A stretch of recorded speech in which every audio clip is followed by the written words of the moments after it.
Chapter 4। गुप्त सौदा और पहला वार। जब दुश्मन ताकतवर हो तो पहला वार दिखने वाला नहीं, महसूस होने वाला होना चाहिए।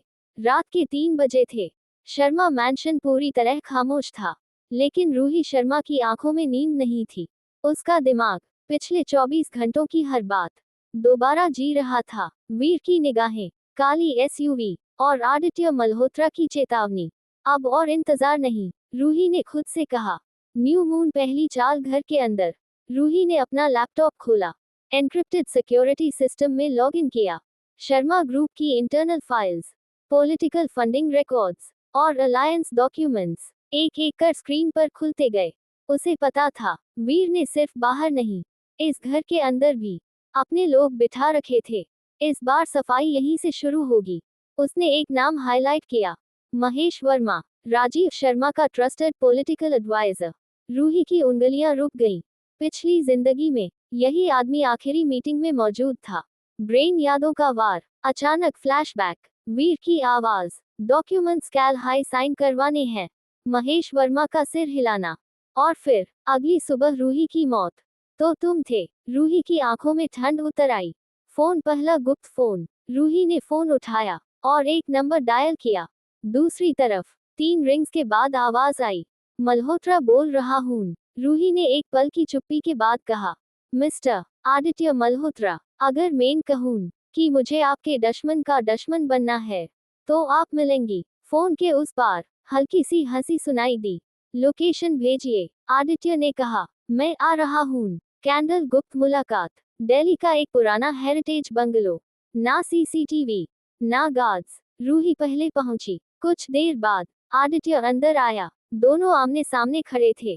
कोई मुस्कान नहीं, कोई औपचारिकता नहीं, बस सच। क्रॉस स्वॉर्ड सौदे की शुरुआत। तुम जिंदा कैसे हो? आदित्य ने सीधा सवाल किया।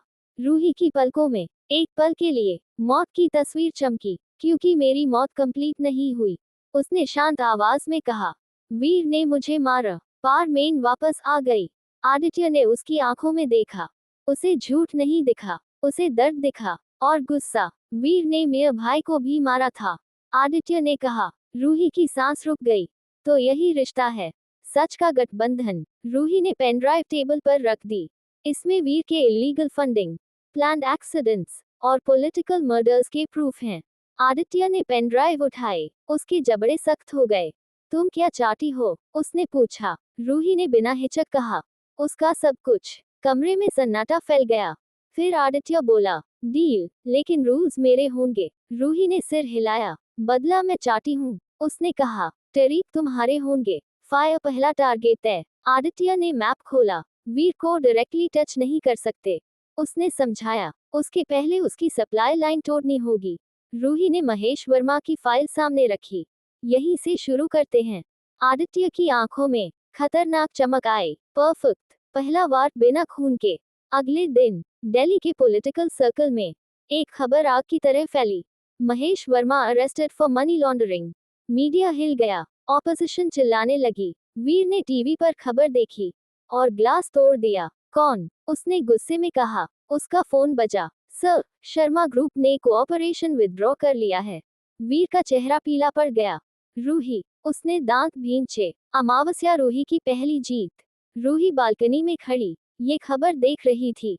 उसके होठों पर हल्की सी मुस्कान आई। पहला पत्ता गिरा, ए फ्लैट, पूरा महल गिरेगा। अनन्या शर्मा ने उसे देखा। तुम खुश लग रही हो, माँ ने कहा। रूही ने माँ को गले लगाया। बस आज हवा अच्छी है, माँ। आदित्य का अंधेरा रास्ता। उसी रात आदित्य अंडरग्राउंड मीटिंग में बैठा था। उसके सामने वीर के 2 ट्रस्टेड लोग थे। बॉस ने कहा है, शर्मा ग्रुप से दूर रहो। आदित्य ने शांति से कहा, बॉस गलत सोच रहा है। अगले ही पल लाइट्स बंद, एक चीख, और फिर सन्नाटा। वीर की बेचैनी। वीर अकेला बैठा था। उसके चारों तरफ पावा होते हुए भी वो खुद को घिरा हुआ महसूस कर रहा था। रूही ज्यादा स्मार्ट हो रही है, उसने खुद से कहा। उसने फोन उठाया। आस पर नजर रखो, उसने आदेश दिया। हर वक्त हंसिया चांद, अध्याय का अंत। रूही अपने कमरे में आई। आईने के सामने खड़ी हुई। वही चेहरा, लेकिन अब उस चेहरे पर डर नहीं था। उसने आईने से कहा, मैंने शुरू कर दी है, और अब कोई मुझे रोक नहीं सकता। दूर कहीं। आदित्य ने भी वही सोचा। ये सिर्फ बदला नहीं, ये युग है। अमावस्या चैप्टर 4 एंड। जब रानी चाल चलती है तो राजा को पता भी नहीं चलता कि खेल कब खत्म हो गया। चैप्टर 5 वीर का जवाबी हमला। जब शिकारी घायल होता है तो वो शोर नहीं करता, वो हमला करता है। अमावस्या तूफान से पहले की खामोशी। सुबह की धूप शर्मा मैंशन की खिड़कियों से छनकर अंदर आ रही थी, लेकिन रूही शर्मा के दिल में आज कोई उजाला नहीं था। उसे महसूस हो रहा था कुछ गलत है, बहुत गलत। उसने कॉफी का कप उठाया, लेकिन हाथ कांप रहे थे।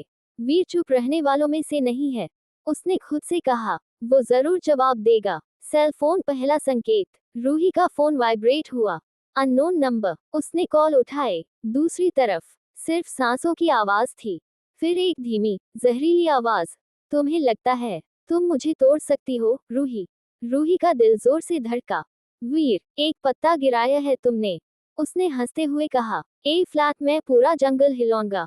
कॉल कट गया। डर की पहली लहर। रूही वहीं खड़ी रह गई। पिछली जिंदगी की यादें तेजी से लौट आईं। अंधेरा कमरा, हाथों में जकड़न, और वीर की ठंडी हंसी। उसने अपनी आंखें बंद की। नहीं, इस बार मैं नहीं टूटूंगी। का वीर की चाल शुरू। उसी वक्त दिल्ली की सड़कों पर 3 काली एसयूवीएस निकली। हर गाड़ी में वीर के लोग। टारगेट साफ था, रूही शर्मा। स्कूल कॉलेज में खतरा। रूही आज पहली बार बिना गार्ड्स के कॉलेज जाने वाली थी। अनन्या ने रोका। रूही, आज मत जाओ। रूही ने माँ का हाथ थामा। मैं भागूंगी नहीं, माँ, उसने शांत लेकिन सख्त आवाज में कहा। ए फ्लैट नहीं, फायर। घात लगाकर हमला। कॉलेज कैंपस में सब कुछ नॉर्मल लग रहा था। स्टूडेंट्स, हंसी, शोर, लेकिन रूही को पीठ पर किसी की नजर महसूस हो रही थी। अचानक एक बाइक तेज रफ्तार में उसकी ओर आई। रूही, किसी ने चिल्लाया। सब कुछ सेकंड्स में हुआ। आदित्य का प्रवेश। बाइक रूही से टकराने ही वाली थी, तभी एक हाथ ने उसे जोर से खींच लिया। रूही हवा में घूमी और सीधा किसी मजबूत सीने से टकराई। जोर की आवाज। बाइक फिसली। राइडर गिर पड़ा। रूही की सांसें तेज थीं। उसने ऊपर देखा। आदित्य मल्होत्रा। उसकी आंखों में गुस्सा नहीं, खौफनाक ठंड थी। पहली सीधी भिड़ंत। आदित्य ने रूही को पीछे किया। यहीं रहो, उसने आदेश दिया। फिर बाइक सवार की तरफ बढ़ा। वीर ने भेजा है? आदित्य ने पूछा। लड़का हंसा। तुम जैसे लोग ज्यादा जीते नहीं। उसका वाक्य पूरा नहीं हुआ। आदित्य ने उसे एक ही वार में जमीन पर गिरा दिया। वीर को संदेश। कुछ ही देर में पुलिस सायरन सुनाई दी। आदित्य ने फोन निकाला और एक तस्वीर भेजी। कैप्शन, तुम्हारी वार्निंग मिल गई, अगला मूव मैं डिसाइड करूंगा। दिल टूटना। रूही टूटते हुए कैंपस से बाहर निकलते ही रूही के पैर कांप गए। उसने आदित्य की बांह पकड़ ली। मैं फिर मर जाती। उसकी आवाज टूट गई। आदित्य ने पहली बार उसकी आंखों में देखा। वो सिर्फ मजबूत नहीं थी, वो डरी हुई भी थी। उसने धीमे से कहा, तुम टैब नहीं मरोगी जब तक मैं जिंदा हूँ। वीर का पागलपन। वीर को खबर मिली, अटैक फेल हो गया, सर। वीर ने मेज पलट दी। वो लड़की मुझे चैलेंज कर रही है। वो गरजा। उसने फोन उठाया। प्लान बी शुरू करो। Fire plan B. परिवार पर वार। शाम को शर्मा ग्रुप की फैक्ट्री में अचानक आग लग गई। न्यूज चैनल्स चिल्ला उठे, Sharma empire under attack. Ananya Sharma रो पड़ी। राजीव शर्मा का बीपी गिर गया। रूही टीवी देखती रह गई। वीर, तुम गंदे हो सकते हो, पर मैं कमजोर नहीं। और गहरा गठबंधन। रात को आदित्य और रूही फिर मिले। ए फ्लैट, ये पर्सनल हो गया है, आदित्य ने कहा। रूही ने उसकी तरफ देखा। मेरे लिए तो पहले से था। आदित्य ने टेबल पर एक फाइल रखी। वीर का सबसे बड़ा राज। रूही की आंखें फैल गईं। खून से सनी सच्चाई। वीर इलीगल आर्म्स ट्रैफिकिंग करता है।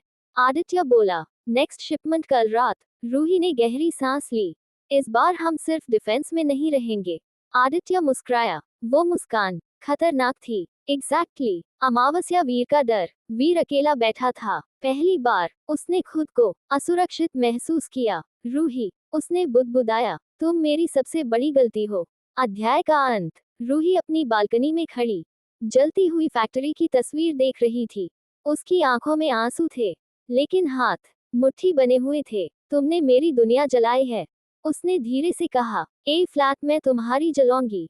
पीछे खड़ा आदित्य बोला, और इस बार आग बुझेगी नहीं। अमावस्या चैप्टर 5 एंड। जब शिकार वापस वार करे तो शिकारी का घमंड सबसे पहले मरता है।